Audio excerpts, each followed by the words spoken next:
fiançailles, une étape très essentielle dans la vie de plateau. C'est bien partagé. Ok. D'accord, je fiançailles, pardon. Selon moi, les fiançailles... Essayer de faire savoir cela aux deux familles, c'est-à-dire la famille de la fille. Et donc, l'homme doit être prêt, la femme aussi doit être prête. Et alors, je peux...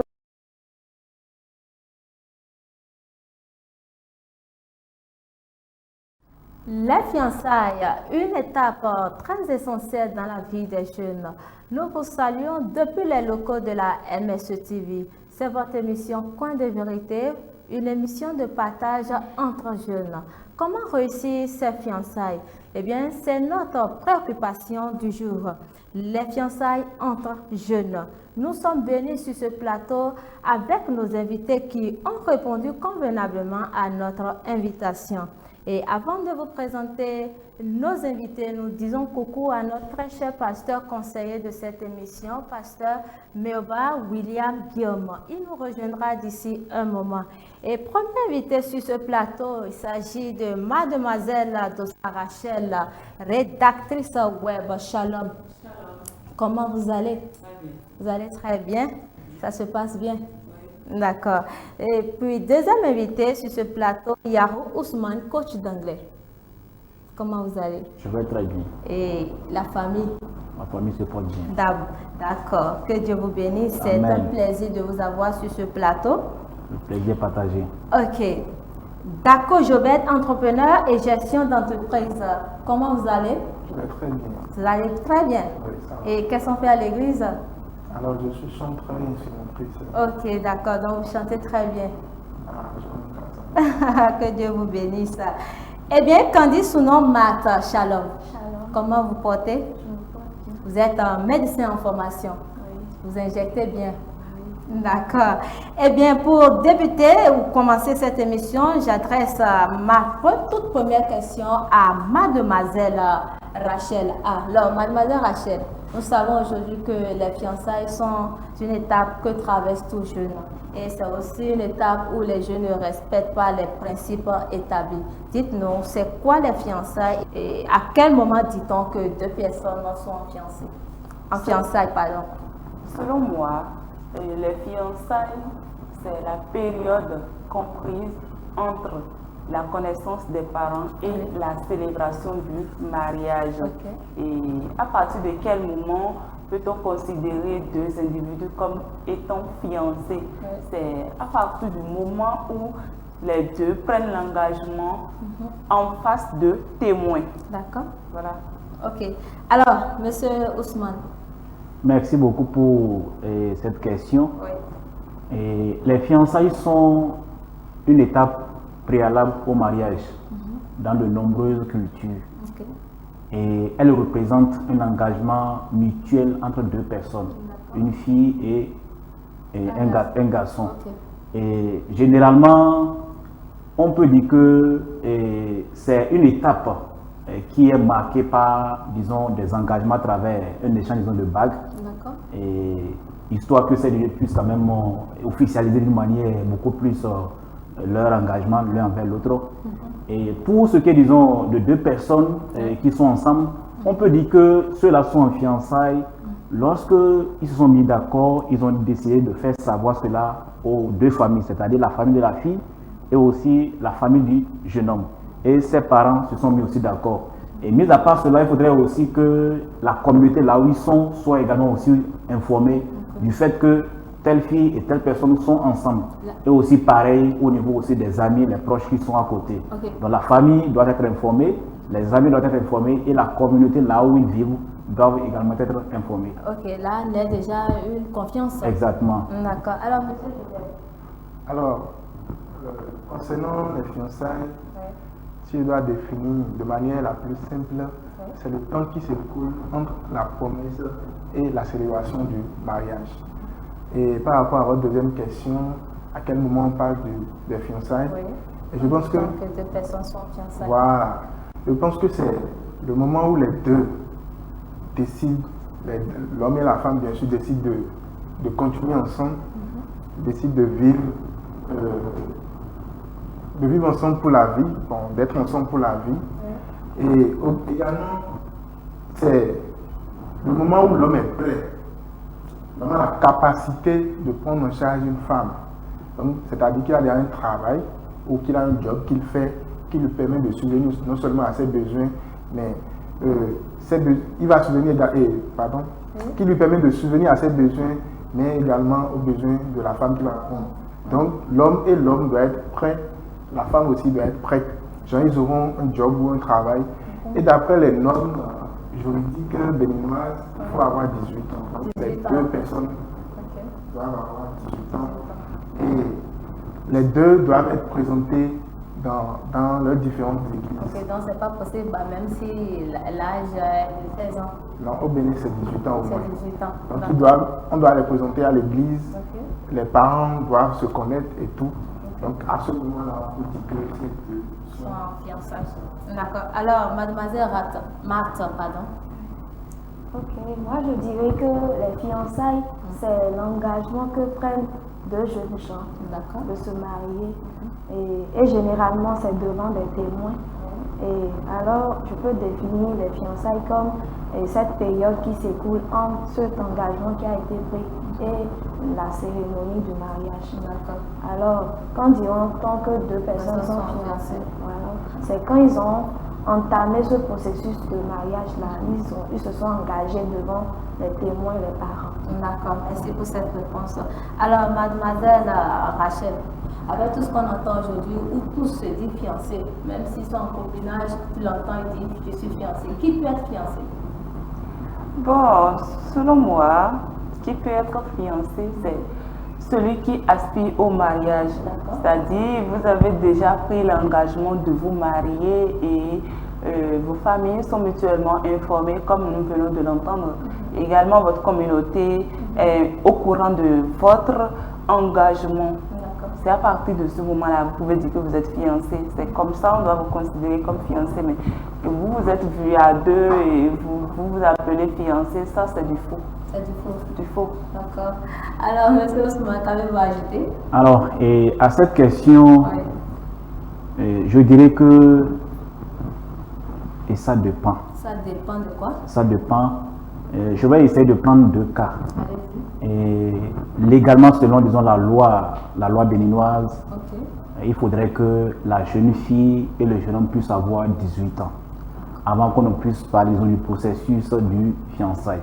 Parce que lorsque deux personnes sont déjà fiancées, ça voudrait dire en quelque sorte qu'ils sont à demi mariés. Et pour être fiancé, le fiançailles ou les fiançailles du moins ne se font pas avec disons, des enfants. Il faut que ce soit des gens qui sont matures, des gens qui sont vraiment adultes. Néanmoins, demi-mariés, donc ça veut dire qu'ils peuvent aussi se toucher. Non, ils n'ont pas disons, le droit de se toucher. Même quand bien vous êtes déjà fiancé, vous n'avez pas ce droit de vous toucher. Et l'autre aspect qui est aussi là, pourquoi je dis que je vais prendre disons, deux volets, c'est que parfois, toutefois, il arrive qu'une fille et qu'un jeune homme soient fiancés, mais ces deux n'ont pas 18 ans. Il y a des cas d'exception qui viennent. Et à ce niveau, il revient maintenant aux parents et d'en décider s'ils sont vraiment prêts et s'ils veulent vraiment accompagner ces deux-là, disons dans leur choix, dans leur fiançailles, et maintenant à eux de décider. Et même s'il y aura des conséquences après, ils vont vraiment en répondre. Donc il faudrait que les deux soient adultes d'une manière légale, mais néanmoins il y a des cas d'exception qui s'observent aujourd'hui dans nos sociétés. Mais toutefois, les parents doivent quand même donner leur accord par rapport à cela. Et il faudrait aussi que, disons, l'homme qui soit en réalité responsable, qu'il s'assure que lui-même il est mature physiquement, il a tout, disons, au point. Exactement. Pour qu'il puisse non seulement, disons, prendre charge de lui-même, mais également aussi de la femme. Parce que quand la femme vient, c'est aussi une charge. Donc il doit s'assurer de tout cela avant de s'y engager. En tout cas, cette charge-là ne tue pas? Non, ça ne tue pas. D'accord, alors monsieur si ça tuait, bon, beaucoup seraient déjà morts. Allez-y. Qui peut se financer, je dirais, c'est la femme et l'homme. Je dis la femme et l'homme parce que c'est pas l'homme et l'homme, c'est la femme et la femme. Donc ça, c'est la première condition. Et la deuxième condition, pour moi, c'est les gens qui sont prêts, qui sont matures. D'accord. Les gens qui sont prêts. Quand vous parlez de maturité, il a évoqué cela tout à l'heure. Oui. C'est quoi la maturité? Qu'est-ce que vous mettez dans la maturité dont vous parlez? Moi, je parle dans ce sens. Oui. Vous voyez, quand on parle de maturité d'office, les enfants sont éliminés. D'accord. Donc, ce n'est pas des personnes, ce n'est pas des enfants, en fait. Ce n'est pas des gens qui ont encore des idées enfantines. Genre, l'homme, face à une situation, il ne peut pas gérer, il ne peut pas prendre son courage à deux, mais gérer. Parce que la Bible dit, l'homme quittera son père et sa mère, et s'attachera à sa famille, il devient une seule chair. Donc, la maturité, ce n'est pas un couple où, quand ils ont un petit problème, l'homme va courir, aller chez ses parents pour dire on a telle situation, ou c'est la femme qui ira dire à ses parents je n'ai pas mangé hier soir, on a dormi comme ça. Donc vous voyez, il faut des gens matures pour s'engager pour le meilleur et pour le pire. Alors, qui peut être fiancé, vous étiez en train de parler. Voilà, qui peut être fiancé, je viens de le dire tantôt, c'est l'homme et la femme, des personnes matures, des personnes qui sont prêtes à s'engager pour le meilleur et pour le pire. D'accord. Alors, mademoiselle Marthe. Alors, moi, je dirais que qui peut se fiancer, c'est d'abord deux jeunes gens qui, soit l'homme a eu le temps de s'approcher de la femme au prime abord et la femme a accepté, ils se sont fréquentés pendant un moment et ils sont sûrs que, bon, et l'autre, elle veut passer le restant de sa vie avec son second. Et là, ces deux personnes peuvent passer à l'étape des fiançailles et devant les témoins, devant les parents et informer leur communauté aussi. Alors dites-nous, pourquoi se fiancer? Pourquoi l'homme ou bien le jeune doit se fiancer? Ok, moi je dirais que les jeunes gens doivent se fiancer parce que là, ils doivent passer à une étape où ils sont vraiment sérieux dans la relation. C'est d'accord, c'est avec lui, je veux passer le restant de ma vie et puis je l'étudie, je dois le connaître vraiment, essayer de connaître quel est le langage d'amour qui lui parle mieux, qu'est-ce qui son tempérament, qu'est-ce qui le blesse, comment je dois me comporter envers lui parce que c'est difficile de vivre ensemble avec une personne tout au long de sa vie. Donc il faut réellement le connaître. C'est le moment de se préparer avant de rentrer dans le mariage parce que si cette étape n'est pas bien faite, ce serait compliqué pendant le mariage. D'accord. Alors, mademoiselle Rachel, dites-nous, pourquoi se fiancer? À mon avis, on se fiance pour annoncer solennellement que l'on est dans un processus de mariage et que bientôt nous serons mariés. Et c'est également le lieu de démontrer son amour à son partenaire. C'est-à-dire, l'un démontre à l'autre, l'un certifie à l'autre qu'il est totalement prêt à se donner entièrement à la relation. Et donc, c'est vice-versa. C'est également le lieu de mieux se connaître. Parce que après cela, vous allez vivre désormais ensemble. Donc, il faut connaître la personne et comment est-ce qu'il mène sa vie avec ses parents. Comment est-ce que cette personne répond à ses parents. Quelles sont ses manières d'agir. Tout ça là, il faut vérifier. Et aussi, on se fiance pour réfléchir. La réflexion. Oui, la réflexion a lieu à ce niveau également. C'est-à-dire, vous vérifier vraiment, est-ce que je peux rester avec cette personne? Est-ce que je peux passer ma vie avec cette personne de manière, ou bien est-ce que je pourrais m'épanouir en fait avec cette personne? On ne se marie pas pour être triste ou bien pour lamenter, tout ça? Non. D'accord. On se marie parce que c'est vrai qu'on se marie pour rendre l'autre heureux. Mais est-ce que lui aussi est en mesure de me rendre heureuse? D'accord. Alors, monsieur Ousmane. Alors, les raisons de se fiancer sont vraiment multiples. Et premièrement, ça rend fier les deux personnes qui ont décidé de se fiancer. Et mis à part, disons, leur fierté, il y a aussi la fierté des deux familles qui est également là. Et même le Seigneur aussi est fier. Parce que le Seigneur nous demande, disons, de remplir la terre. Et c'est déjà une recommandation que lui-même nous demande. Si on sait consciemment que nous ne pouvons pas rester sans avoir, disons, une femme ou sans avoir, disons, un homme. Donc, et si nous décidons de nous fiancer, c'est que nous avons du moins ce projet de nous marier à telle personne, histoire que nous puissions fonder une famille digne. Et c'est très très important aujourd'hui, disons, que nous soyons fiancés. Et parlant toujours de ces raisons, en fait, toi-même tu es respecté.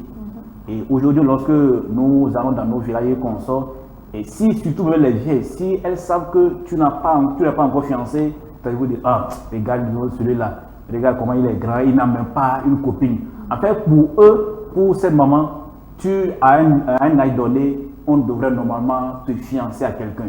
Et du moment où tu n'es pas encore fiancé, elles vont te dire pour dire que, regarde, elle ne vaut rien. Elle peut même insulter la personne. Okay. Donc c'est pourquoi je dis que ça vous rend vraiment fier. Et même, disons, la communauté est très content de vous. Donc voilà un peu les quelques raisons que je voudrais juste souligner. Ça nous rend fiers, ça prouve que cet homme aussi ou bien cette fille aussi est capable de faire quelque chose de bien. D'accord. Alors, monsieur Dako. Oui, ceci, madame le journaliste, on doit se fiancer parce que c'est la période d'avant mariage. Avant de passer au mariage, il faut d'abord se fiancer. Parce que le mariage n'est pas un jeu. On ne peut pas se lever du jour au lendemain et aller se marier. C'est pas comme le football. Voilà, c'est pas comme le football. Okay. Même avant de jouer le football, il y a entraînement. D'accord. Si vous ne vous entraînez pas, vous ne pouvez pas jouer.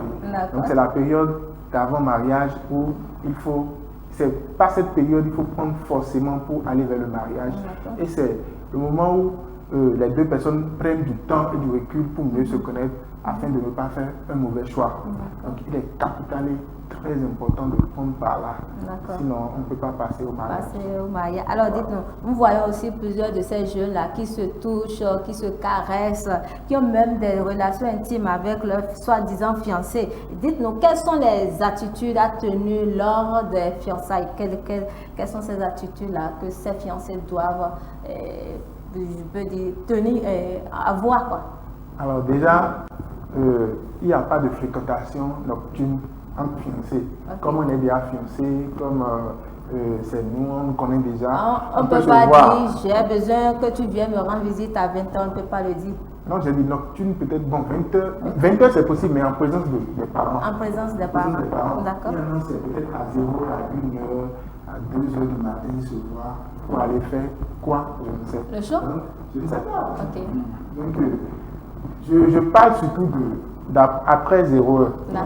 C'est à 0h, il se voit à 2h, à 1h du matin, à 4h du matin, je ne sais pas. Bon, vous permettez, supposons qu'une jeune fille et un jeune homme sont peut-être allés à un concert ou bien, disons, à une cérémonie, et du coup, bon, la cérémonie s'est achevée autour de 1h bien. Alors, est-ce que même en étant fiancé, ceux-là ne peuvent pas rester peut-être debout et causer? Est-ce que c'est mauvais? C'est lors d'un événement, c'est un groupe, c'est un public. Mais ça c'est différent. Mais ceux-là ne vont pas rester quand même devant pour dire qu'ils sont en train de causer. Peut-être ils vont se retirer. Non, mais les gens sont là. C'est pour éviter d'aller certainement au cesse. Au cesse. Voilà. Parce que si, je suppose qu'ils sont ensemble, eux deux, à une heure comme ça dans la chambre, vous-même vous savez, le reste va subvenir. C'est un peu ça. Et également, c'est l'attitude à avoir les jeunes filles, nos sœurs. C'est pas la période où il faut quémander parce que on est certain que c'est l'homme de ma vie.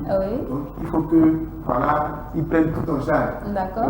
Ma scolarité, donc mes besoins. Il devient un guichet automatique. Pommade et tout, voilà. N'oubliez pas qu'il y a des hommes qui quémandent aussi. Non, mais la plupart c'est les femmes. La plupart. Il y en a, mais c'est rare. Ça également aux hommes. C'est rare. Donc c'est pas la période. C'est vrai, l'homme doit s'occuper d'elle. On ne refuse pas, ça va, c'est clair. Mais l'homme ne doit pas tout faire. Parce que les parents sont là. La fille, elle a ses parents. Donc, du fait qu'elle n'est pas encore chez vous, vous ne devez pas tout prendre en charge. D'accord. Alors, M. Ousmane, qu'avez-vous à dire? Alors, merci beaucoup. Et en ce qui concerne les attitudes, elles sont tellement nombreuses. Et d'abord, je voudrais dire que ces deux doivent mettre Dieu au centre de tout, en première position. Et mis à part cela, une fois, il y a de cela quelques semaines, j'ai suivi la prédication d'un homme de Dieu du nom de Marcelo. Il a dit, vaut mieux rompre 10 000 fiançailles que de rompre un seul mariage.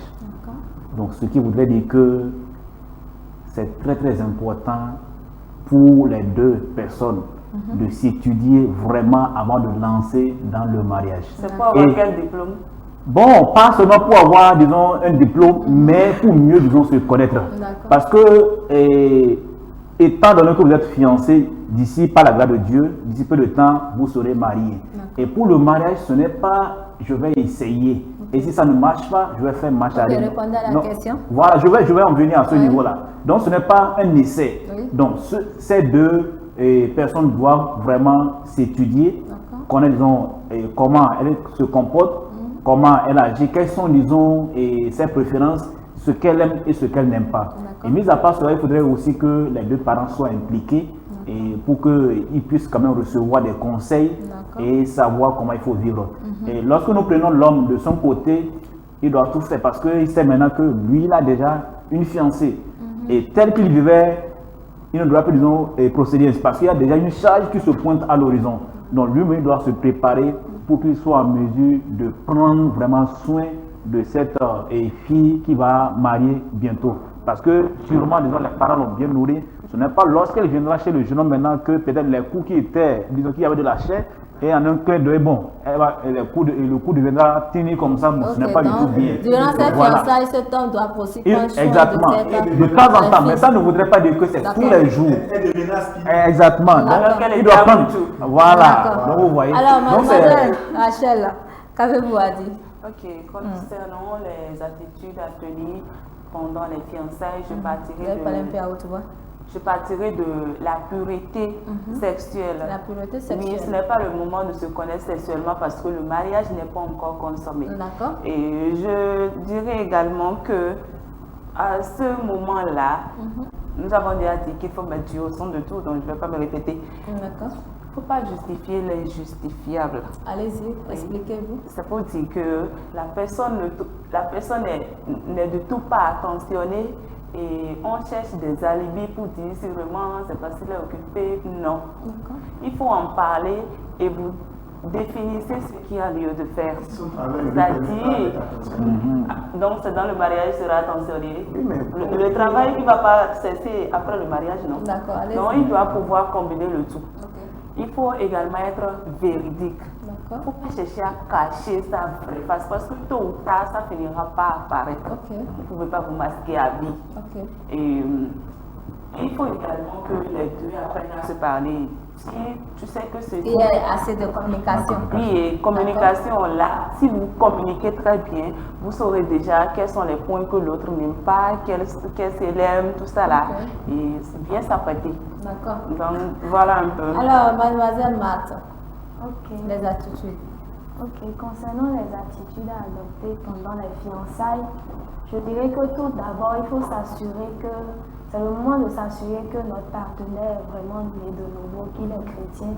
C'est pas le fait que je l'ai rencontré à l'église, il va à l'église, qu'il est chrétien. C'est le moment de se rassurer de sa chrétienté et de commencer à prier ensemble si on ne le faisait pas. C'est le moment de prier davantage l'un pour l'autre, pour les activités, les études, tout ce qu'il y a là, pour son fiancé. Et aussi, je dirais que ce moment est peut-être un piège. Le frère disait tout à l'heure, c'est comme si on est déjà presque mariés. Il ne faut pas considérer ce moment comme si on peut déjà vivre ensemble ou bien la jeune fille peut venir passer toute sa journée chez moi. Parce que c'est tentant, il faut quand même limiter les choses et pour être pur et devant le Seigneur. Et aussi, c'est le moment de commencer à fréquenter les parents si on ne l'a pas fait et commencer à voir dans quelles conditions et son partenaire a grandi. Parce qu'on dit souvent telle mère, telle fille, tel père, tel fils. Souvent, et la manière dont le papa lui prouve son amour à sa femme. Inconsciemment, c'est de cette manière-là que le jeune homme va exprimer à sa Pas forcément, hein. C'est souvent comme inconsciemment on va le dire, selon moi quand même. Et même Gary Chapman le décrit dans son livre de ce que j'aurais aimé savoir avant de me marier. Souvent, inconsciemment, les jeunes hommes sont quand même affectés depuis l'enfance. Il y a même d'autres qui disent que moi, mon père n'a pas fait ceci à ma maman, ce n'est pas à moi de le faire. Non, à l'heure actuelle, ça a changé. Oui, ce qui est aussi là, le jeune homme a grandi dans une famille donnée. Et si vous voulez qu'il change comme ça ne pas possible. Donc ça donc vous voyez, vous ne pouvez pas de changer comme ça. Vous êtes fiancé? Moi, je suis fiancé. Ça se passe bien? Ça, très bien. Dites-nous comment ça s'est passé en 30 secondes. Ah, je dirais que, en fait, c'est une bénédiction, disons, de Dieu. D'accord. Et je l'ai aimé et du coup, bon, nous avions décidé, quand je dis nous, c'est pas moi seul, disons, avec les parents, nous avions décidé et aller voir les parents. Et c'était vraiment... Vous ne la touchez pas aussi, hein? Non. Est-ce qu'elle vient de temps en temps faire la cuisine à la maison? Mademoiselle Matt, je suis toujours avec vous. Dites-nous, que pensez-vous? Est-ce que les fiançailles doivent durer 20 ans, 15 ans? Quelle est la durée des fiançailles? Moi, je dirais qu'il n'y a pas une période, une durée préétablie ou bien unanimement acceptée pour tout le monde. Je dirais que, mais il faut que ça soit une période, moi, selon moi, je dirais pas plus de d'un an. Pas plus d'un an? Oui. D'accord. Parce que, minimum au moins 3 mois, 6 mois. Parce que ça dépasse, vous ne pouvez pas supporter ça. Non, c'est pas pour ne pas pouvoir supporter. Parce que pendant cette période, peut-être, c'est tentant d'être longtemps demi-marié, je vais dire. Et aussi, peut-être la personne aura le temps de rencontrer d'autres personnes en temps. Et puis, aussi, je dirais que les fiançailles, c'est pas que ça doit être rapidement 2 mois, comme ça, 3 mois. Parce que quand on rencontre une personne, on a le coup de foudre qui est là. Et on dit on l'aime. Pendant, il faut que le temps passe pour évaluer réellement cet amour-là. Parce qu'il y a une période. Après ça, on essaie de voir vraiment la vraie face de la personne. D'accord. Alors, mademoiselle Rachel. La durée des fiançailles, moi je dirais que cela dépend de chacun et de chaque communauté également.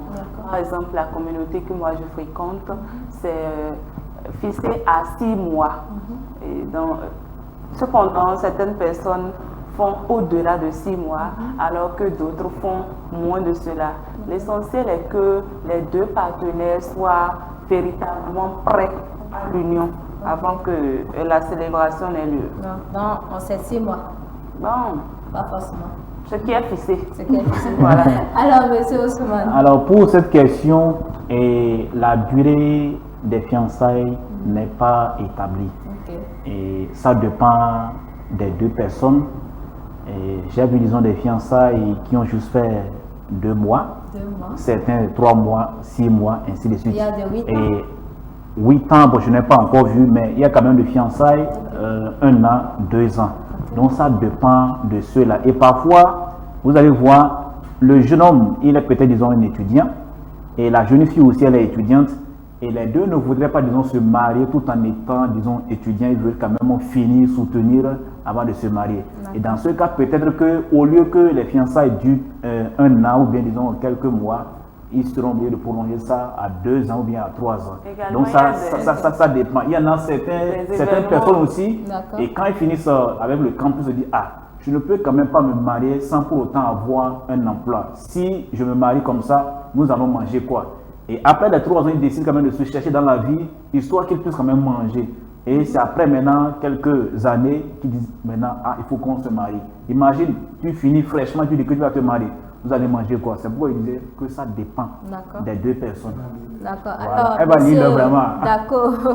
Et alors qu'elle mange, elle mange. Concernant la durée, je dirais que c'est 6 mois au moins, 2 ans maximum. Donc de 6 à 2 ans maximum.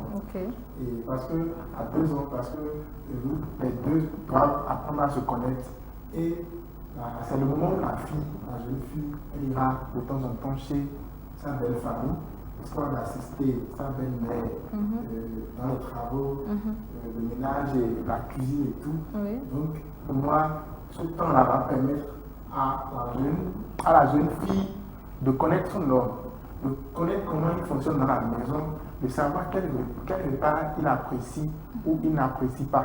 Donc, c'est la période pour la jeune fille, surtout de mieux connaître son homme en matière de préférence. D'accord. D'accord. Alors, je vais adresser ma parole à mademoiselle Rachel, dites-nous. Et nous savons qu'il y a certains pères ou bien mères qui disent à leur jeune fille, est-ce que tu as essayé, est-ce que ton homme, il est puissant, comment il arrive à te tenir? Parce que cette dernière a eu des relations sexuelles avec ce dernier. Et c'est aussi pareil pour l'homme, où on demande, est-ce que ton homme tient? Est-ce que aussi la fille tient? C'est comme si l'homme ou la femme était une chaussure. Dites-nous, quelle est l'implication des parents dans les fiançailles entre les jeunes? Selon moi, les parents doivent être là en tant que conseillers. Ils ont déjà pris par la route. Normalement, c'est à eux de montrer le vrai chemin à leurs enfants. Et ils ne doivent pas être des destructeurs. L'enfant est dans une communauté donnée. Je pense que si les parents sont également de la même communauté, cela ne poserait pas de problème. Ils ne seront pas amenés à dire à leur enfant, est-ce que tu as testé quoi? Je ne sais pas si c'est une moto ou bien qu'est-ce qu'il faut tester, je ne sais pas. En fait, le sexe avant le mariage, en tant que chrétiens, nous ne devons pas le pratiquer. Et les parents, même si eux autres c'est leur intention, je ne pense pas que les chrétiens doivent suivre ces conseils-là. Ils doivent bien conseiller leur fille. Ils doivent normalement bien conseiller leur enfant pour qu'ils réussissent. Alors, Monsieur Ousmane, quelle est l'implication des parents? Moi, les parents ont un rôle très important dans l'implication des fiançailles de leurs enfants. Et les parents sont là comme un soutien. Les parents sont là pour assister, pour aider ces deux-là à vraiment atteindre le projet de mariage qui se sont fixés. Et peut-être il arrivera tel que vous l'aviez dit, ils vont demander à leur fils, est-ce que, disons, la fille là, est-ce qu'elle n'est pas paresseuse? C'est bien possible. Et même quand un parent vous pose la question, si vous l'aimez, répondez-lui oui. Parce que je ne sais pas où je n'ai jamais entendu un jeune homme qui a posé une fille paresseuse. Je n'ai pas encore entendu. Je n'ai pas encore entendu. Peut-être qu'il y en a certains qui le font, mais je n'ai pas encore entendu. Et la plupart de ceux-là qui ont choisi leur fiancé, c'est des filles laborieuses. Et la plupart aussi des jeunes filles qui ont choisi leur conjoint, c'est aussi des garçons laborieux, des garçons puissants. Donc ce n'est pas à eux de dire maintenant, bon, il faut d'abord essayer. Non, non, non, ça ne marche pas en tant que chrétien. Ce n'est pas un truc qu'il faut essayer. En fait, c'est un cadeau emballé et vous ne pouvez que déballer ce cadeau qu'après le mariage et non avant le mariage. Est-ce qu'il y avait les fourmis? Il n'y aura pas besoin de fourmis. Il n'y aura pas de fourmis. Par la grâce de Dieu. Le Seigneur est là, il va nous assister. Donc ce n'est pas qu'il faut essayer. Non, non, non. Et dans certaines familles, il y a les parents qui organisent les fiançailles et ce sont eux-mêmes, disons, qui font le mariage. Le garçon n'y met rien comme agent. Donc c'est les parents qui prennent tout cela en charge. Donc l'implication des parents est vraiment très capitale et ils doivent nous soutenir. Ils ne doivent pas considérer un pays, comment je vais dire, une chute, voilà, pour ces enfants-là. D'accord. Alors, monsieur Dako? Alors moi, je dirais tout simplement que les parents sont là en tant que guides et conseillers pour orienter les enfants dans cette période de fiançailles et même dans le mariage.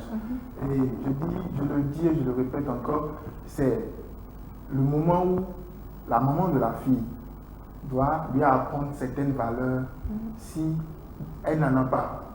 Donc c'est le moment de lui apprendre peut-être la cuisine, les travaux ménagers et tout. Les travaux ménagers, pardon, et tout. Donc, je vais compter une petite histoire. Allez-y, en quelques secondes. C'est l'histoire d'une fille dont les parents ont l'argent et elle vivait dans l'opulence et tout. C'est la première qui fait tout à la maison. Donc, elle a dépassé l'étape de l'adolescence et tout. Elle a fini, elle va se marier, elle travaille à la banque. Elle s'est mariée maintenant à un jeune homme également qui travaille à la banque. Elle n'a pas le temps, elle était obligée de prendre également une bonne. Et la fille, parce qu'elle n'est pas à la maison pour faire la cuisine, elle ne sait même pas préparer, c'est la bonne qui fait tout. Un jour, le mari a mangé sauce de légumes, de la bonne, et a apprécié. Donc, à remplacer ça par la bonne, il a à dû, cause de sauce de légumes. oui, il a dû renvoyer la femme parce que, En fait, les petits détails sont très importants. parce que la fille, elle ne s'est pas préparée. Ok. Le jour, le mari l'a mis à l'épreuve, a dit bon, aujourd'hui c'est ta nourriture. Non, c'était Catastrophe. voilà, c'était. Et pour ajouter un peu à ce qu'il a dit, et vous permettez, hein, Oui, c'est ça, c'est vous permettez, pour ajouter un peu à ce qu'il a Oui, dit, allez-y. en fait, les détails sont très importants, disons que dans les fiançailles ou même dans le mariage. Oui. Vous allez voir généralement nos parents. Moi, j'aime beaucoup plus observer. Quand bien même, disons, ils ont une fille à la maison, vous allez voir, quand il s'agit de servir papa, la mère ne demande pas, disons, à sa fille de servir, disons, mais c'est elle-même qui se lève, elle le sait. Et qu'est-ce que nous allons dire d'une bonne? Vous voyez, c'est très important, les détails sont très importants. Et je pense que les deux sœurs qui sont avec nous sont en train de prendre notre part. C'est C'est ça, très important. C'est ça. Alors, mademoiselle, Alors, j'espère que vous savez déjà préparer. Même si les parents l'ont n'importe comment, les parents doivent apprendre à leur C'est fille ça. comment servir un homme. C'est D'accord. important. C'est ça. D'accord. C'est Alors, pas la mademoiselle Mata, qu'avez-vous à dire? Et comme ils ont déjà eu à le dire, les parents doivent soutenir les jeunes fiancés, les accompagner dans leur marche, D'accord. les guider. Et c'est aussi le moment de chercher à mieux connaître avec qui mon enfant veut se marier. Connaître si c'est une bonne fille ou bien si c'est un bon garçon. Et lui parler. Et les parents doivent aussi donner leur avis parce que ça compte vraiment. Et c'est le moment d'étudier la fille, si c'est une bonne fille ou bien si c'est un bon garçon. Que d'aller lui demander est-ce que tu l'as essayé, est-ce qu'il est puissant, tout ça. Pas demander le côté sexuel et tout ça, mais son comportement, si c'est vraiment, en tant que chrétien, si c'est une fille vraiment investie dans l'œuvre du Seigneur, et si c'est une fille patiente, si c'est une fille attentionnée, ou bien si le garçon est quand même prêt à prendre soin de sa femme, si c'est pas un garçon qui cherche beaucoup de filles, Le par-ci, respect. par-là, tout ça, c'est le moment de vérifier. Il doit pouvoir louer. D'accord. Alors, mademoiselle Rachel, dites-nous, que pensez-vous des fiançailles à distance où la fille se trouve aux Pays-Bas et l'homme est en Asie? Bon, à ce sujet, je dirais que le tout dépend de la solidité de leur relation. Et sûrement lorsqu'ils étaient ensemble, ils ont eu le temps de connaître à quel degré cette personne tient à l'autre. Et je pense que si les deux sont vraiment déterminés et tiennent à cette relation, même s'ils sont à distance, ça peut marcher. Dans le cas contraire, où il s'agit d'une relation collée, où on s'efforce à ce que la relation tienne coûte que coûte, malgré que l'autre ne soit pas d'accord, la distance va les séparer rapidement. D'accord. Alors, monsieur Ousmane. Merci beaucoup. Et aujourd'hui, nous sommes, disons, à l'ère de la mondialisation et également aussi des avancées de la technologie. Et parlant, disons, de la distance, c'est un problème ou bien c'est ce que nous observons aujourd'hui. Et je voudrais nous dire que peut-être que la distance pourrait agir dans les fiançailles de deux personnes. Peut-être. Ou elle ne pourra même pas, disons, y agir. Et ce qu'il faut vraiment retenir est ceci. C'est vrai que parfois, lorsque l'on est vraiment distant, on se pose des questions. Comment elle se comporte là-bas? Est-ce qu'elle est vraiment fidèle à moi? Il y a, disons, de ces petites questions qui nous viennent. Mais, comme, disons, Rachel vient de le dire, avant même de faire le choix de la personne, on s'est assuré que c'est la bonne personne. On s'est déjà assuré de tout cela. Et à l'ère, disons, de la technologie, où nous avons nos portables, nous avons des ordinateurs, il y a les appels qui sont là, que ce soit les appels directs ou les appels vidéo.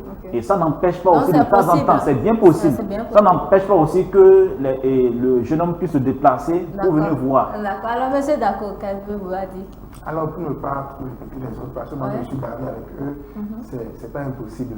Les fiançailles à distance, c'est possible. Mais tout part de l'éducation que les deux ont reçue.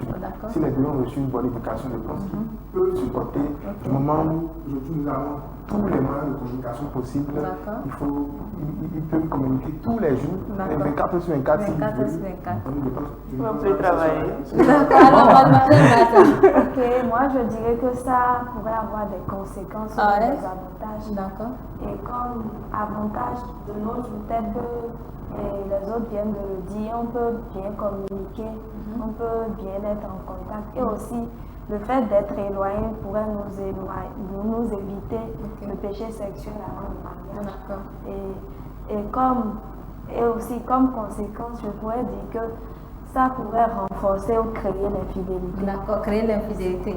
Alors, mademoiselle Rachel, votre mot de fin rapidement. Pour finir, je dirais, soyons francs dans nos fiançailles parce qu'il faut, et il vaut mieux casser les fiançailles. Cela est mieux que d'aller vivre séparés dans le mariage. Voilà. Alors, je voudrais encourager tous les jeunes là de ne pas laisser cette étape de fiançailles. Et ils doivent, disons, le faire. Et je voudrais aussi les conseiller que, certes, les parents ont une implication, mais ils ne doivent pas quand même se laisser pas en s'impliquant, en s'impliquant dans leur affaire.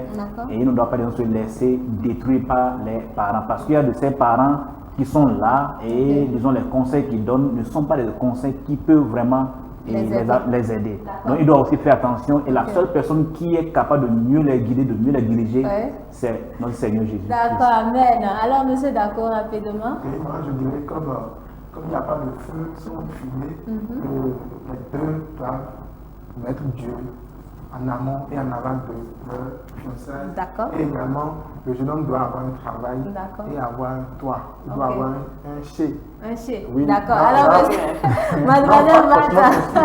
S'il peut louer, quelque part, il va baiser. Oui, même si c'est une entrée couchée. Voilà. D'accord. Et la femme aussi doit parler. Ils vont rester dans l'entrée couchée. Oui. D'accord. Alors, mademoiselle Martha. Moi, je dirais que les fiançailles, ce n'est pas une étape vraiment à bâcler. Il ne faut pas bâcler cette étape-là en tant que jeune. Il faut vraiment chercher à entendre la voix de Dieu à travers les différents indices qu'on aura à entendre la voix de Dieu. Si c'est vraiment cet homme-là, c'est avec lui je vais rester toute ma vie. Si c'est vraiment cette femme-là, c'est avec elle que je vais passer toute ma vie. Chercher à connaître ses parents, toutes les situations qui auraient affecté sa vie, son tempérament, ce qu'il aime manger, tout et tout. D'accord. Voilà. Merci beaucoup pour vos différents apports. Que Dieu vous bénisse. Amen. Alors, chers téléspectateurs, nous recevons pour vous le pasteur conseil de cette émission après cette pub. Ça y est! Êtes-vous à la recherche du canal approprié pour faire la proximité de vos produits et services? La MSE TV vous ouvre les portes du succès. Profitez de l'expertise et du vaste réseau de diffusion de la MSE TV pour atteindre votre but. Grâce à son réseau de proximité, la MSE TV vous met en contact des milliers de clients en une seconde. Contactez-nous dès aujourd'hui pour commencer votre marche vers le succès. MSE TV, la garantie du succès, la fiabilité d'un vaste réseau de diffusion. Eh bien, c'est avec joie que nous recevons sur ce plateau le pasteur Méoba William Guillaume. Shalom, pasteur. Shalom. Vous allez bien? Je vais très bien, Vraiment, merci. nous sommes bénis par votre présence ce matin. Que Dieu vous bénisse. Amen. Eh bien, nous avons parlé aujourd'hui concernant un nouveau thème qui est les fiançailles entre jeunes. Et nous voyons la chaleur de ces jeunes invités qui étaient avec nous ici sur ce plateau, qui ont répondu à nos questions. Et nous pouvons savoir qu'ils ont aussi un peu d'expérience par la grâce de Dieu. Alors, pasteur, qu'est-ce que vous avez à nous dire? Vous avez la parole. Merci beaucoup. Je pense que c'est vraiment important et pour la jeunesse aujourd'hui d'avoir cette opportunité de pouvoir parler de la nécessité des fiançailles entre jeunes avant le mariage. Parce que, comme nous avons l'habitude de le dire, le mariage n'est pas quelque chose qu'il faut essayer ou bien qu'il faut tenter voir. Non. C'est un engagement à vie. Et donc, il est important de trouver un creuset dans lequel l'on puisse se préparer avant de pouvoir s'y retrouver. Et toute personne qui prépare les fiançailles telles qu'il le faut, peut témoigner de sinon de ses valeurs en tant que chrétien dans le foyer. Et je me retrouve vraiment très ravi d'entendre nos jeunes parler de fiançailles. Je vois quand même beaucoup de valeurs dans leur langage et dans leurs expressions diverses. Et ce que je note aussi, c'est que nos jeunes sachent que quand nous parlons de fiançailles, il ne s'agit pas seulement de la jeune sœur ou du jeune frère, mais il s'agit de deux familles. C'est une période dans laquelle les deux familles s'apprennent à se connaître. Puisque quand on parle du mariage, c'est une alliance entre deux familles, deux collectivités. Donc, il est important qu'avant d'entrer dans cette alliance, que ces deux familles aient l'occasion de se connaître. C'est d'abord ça. Et il n'est pas aussi dit que les fiançailles, puisqu'on est fiancé, on doit nécessairement se marier. Non, les fiançailles sont déterminées par le fait que l'un et l'autre se sont fait une promesse, sinon se sont engagés pour se donner, pour se lancer dans un projet de mariage.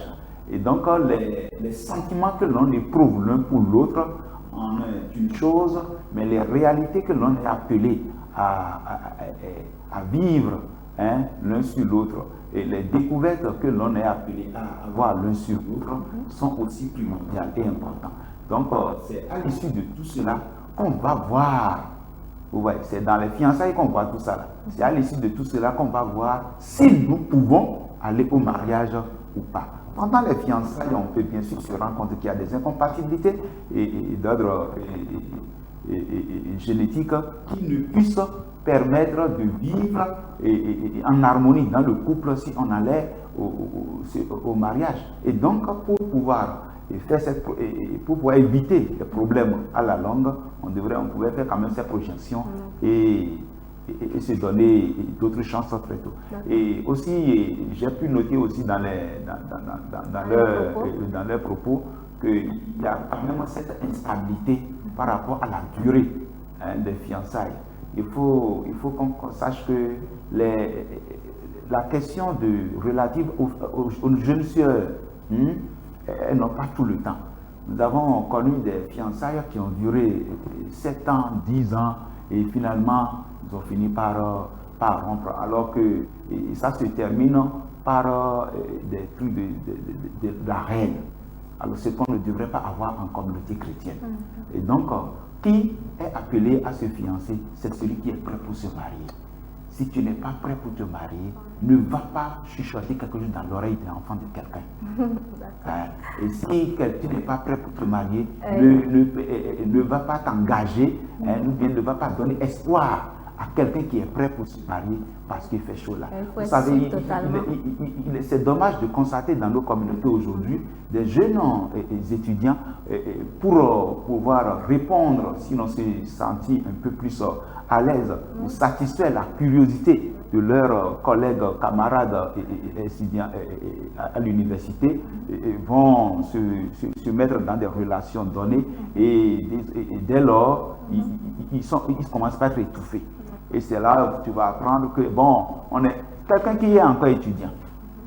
Il n'est pas encore prêt pour se marier, il a encore des objectifs à atteindre. Et là, quand vous leur posez la question, bon, d'accord, j'aime telle soeur, ou bien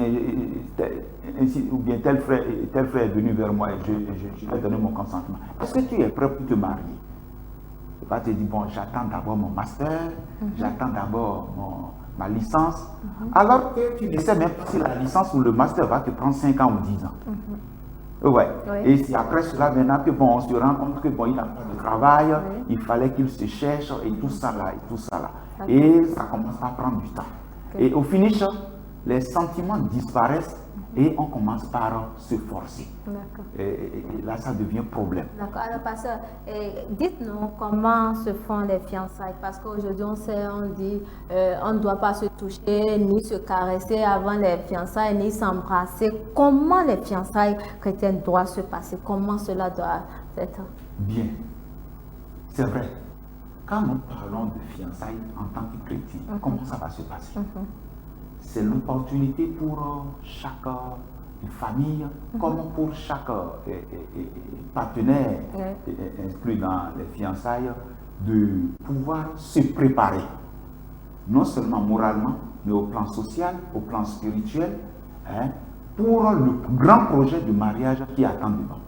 Et donc, dans cette préparation, il y a les réserves, les charges d'ordre financier qui doivent être faites. Et il y a le plan au point financier, j'allais dire, sur lequel il faut se préparer. Il y a les renseignements qu'il faut prendre. Il faut s'informer, et si possible, enquêter davantage sur celui avec qui l'on est appelé à s'investir. Et ici, il ne faut pas se toucher, tout ça là. Vous voyez, quand nous parlons avant qu'on aille aux fiançailles, c'est d'abord un travail qui a été déjà fait en amont avant que le garçon ne se rende vers la fille. Donc, parmi tant d'autres, il y a un choix qu'il a fait. Et donc, déjà, il y a cette attirance physique qui est là. Et nous pouvons prendre, pour exemple, dans le livre de Genèse 34, l'histoire de Dina, la fille de Jacob. Vous voyez. Et puis ce jeune prince qu'il avait violé n'avait pas l'intention de le faire, mais il est arrivé à un niveau qu'il ne pouvait pas se contenir. Nous avons aussi l'exemple des enfants de David et Amnon et sa sœur Tamar, pour qui David Amnon nourrissait tellement de sentiments pour eux. Mais il a fallu ce rapprochement peut amener à des défaillances données. Et donc, c'est pour des raisons de continence et de crédibilité qu'il faut quand même limiter certaines fréquentations et éviter toutes sortes de pratiques sexuelles. Il ne s'agit pas seulement de rapports sexuels. Parce que nous voyons des sectes aujourd'hui, on dit, bon, tout ce qu'on essentiel est qu'on aille au rapport sexuel. Il faut éviter ces intimités. On voit de ces jeunes aujourd'hui qui ne sont pas mariés, mais qui vivent comme des hommes mariés. D'autres qui vivent comme des femmes mariées et puis avec des exigences comme pas possible. Et c'est pas pour leur morale, c'est pas bien pour leur témoignage. Vous voyez. Et ce n'est pas parce qu'ils sont dans une relation officielle qu'ils peuvent se permettre toutes sortes de choses. Ils doivent regarder à leur dignité et savoir qu'ils ont un moral à préserver. Ils ont un témoignage à préserver. Et pour ne pas être aussi un point d'achoppement pour la jeune génération derrière eux qui sont en train de les observer. Ouais. Donc, c'est ça qui implique toutes ces choses-là. Raison pour laquelle, dans nos communautés chrétiennes, on prend beaucoup davantage de dispositions, surtout à partir du moment où des gens se sont fiancés déjà là. On est davantage regardant et éviter de se retrouver dans des endroits à deux ou bien s'exposer quand même à cette tentation ou bien à ces aspects qui pourront entacher le témoignage de leur futur projet. D'accord. Merci beaucoup, pasteur, pour votre intervention. C'est fini pour cette émission. Que Dieu vous bénisse. À très bientôt.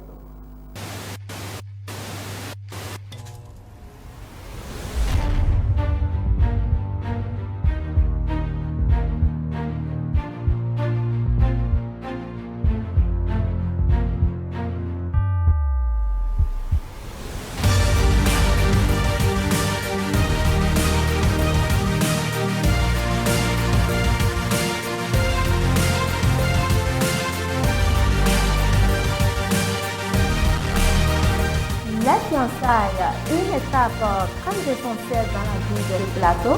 C'est bien partagé. Ok. D'accord, je fiançailles, pardon.